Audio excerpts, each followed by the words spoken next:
Hello po sa inyo mga ka-Jansky, kumusta po kayo? So ngayong araw na ito ay meron po tayong napakasimpleng orasyon na pwede nyo pong banggitin or sambitin araw-araw para kayo po ay maka-attract ng swerte, lalo po sa usaping pananalapi. Kung kayo po ay laging kapos o kayo po ay gipit na feeling nyo po lahat po ng inyong gagawin ay kayo po ay minamalas.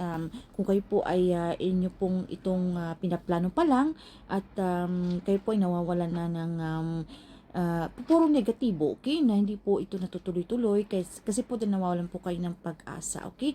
So, kung kayo po ay ganyan yung inyong napi-feel na lagi na lamang po mga kamalasan, marami po mga negative energy na yan, okay?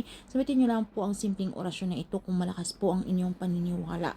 Dahil kung malakas po ang inyong paniniwala, siguradong ito po ay mag-work sa inyo at tayo po ay palaging maging positibo, okay? Para ma-attack po natin yung mga swerte na yan. So, dito po sa screen na makikita nyo mga ka-Jansky, itong orasyon na ito ay sambitin nyo lamang po ito ng 3 beses sa isang araw mga ka-Jansky. So, kinakailangan na kayo lamang po ang nakakaalam, okay? Na ito po inyong sinasambit, na hindi nyo po ito pinapaalam sa inyong isa sa mga miyembro ng inyong pamilya o kasama sa bahay, okay? Para hindi po ito mawala ng pisa.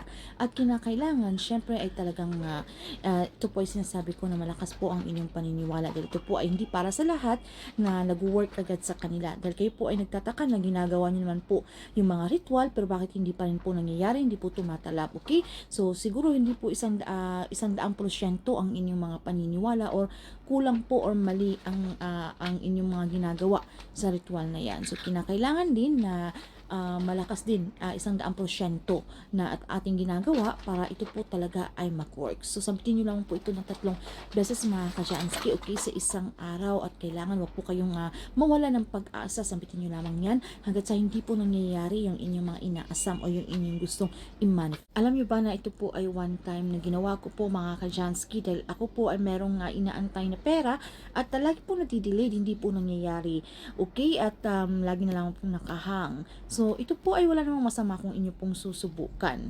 So, kung talagang kayo po ay porsigito, okay? Kaya gaya lang po na ginawa ko dahil meron po akong minanifest na pera, okay? At ito po ay sinasambit ko po ito araw-araw. So, hindi man ito agad-agaran na nangyayari mga ka-Jansky, pero hindi po ako nawalan ng pag-asa. Dahil alam ko po mga ka-Jansky na deserve ko po ang bagay na yan, okay? Dahil ako naman po ay hindi tamad, ako po ay nagsusumikap sa buhay. So, ako po ay hindi nanlalamang, ako po ay matulungin sa aking kapwa.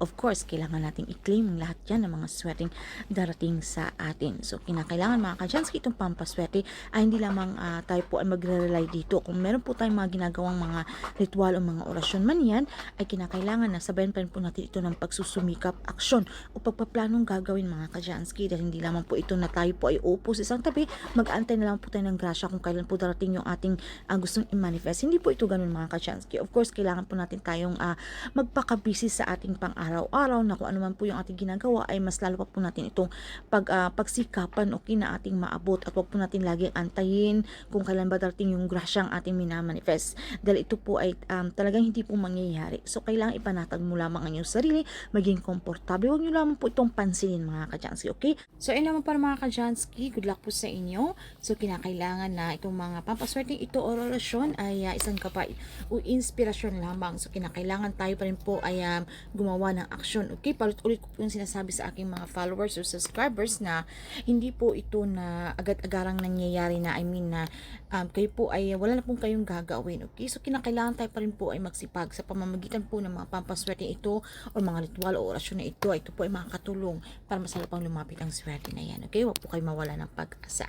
So, yun lang po ng mga ka-Jansky. Maraming salamat sa inyong lang sa pagsuporta dito sa ating channel. At siya nga pala mga ka-Jansky, okay, mag-ingat po kayo sa mga kumakalat ng mga scammers dito sa ating mga comment section or kayo po ay pini-personal message po kayo na sila po ay nanghihingi ng mga personal details, sila po ay nagpapanggap na sila po ay Janice Christine Vlogs, okay, saklaw po sila ng Janice Christine Vlogs. Mag-ingat po kayo sa mga scammers, hindi po tayo nanghihingi ng mga personal details o namimigay, okay, ng mga ng pera sa GCash na hiningi po yung mga personal na details at meron po silang sinisend sa inyo link na inyo pong itong kailangan yung i-click. Wag na po inyong i-click dahil baka po ma-hack ng inyong mga account. Marami na pong nagrereklamo, nagme-message sa akin dahil akala po nila ako po yung nang-scam sa kanila.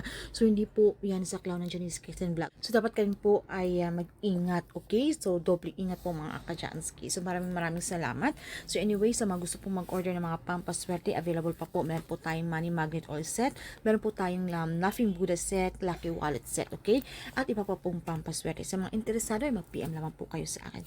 So yun lamang po ng mga ka-Janski. Bye! See you again or next time.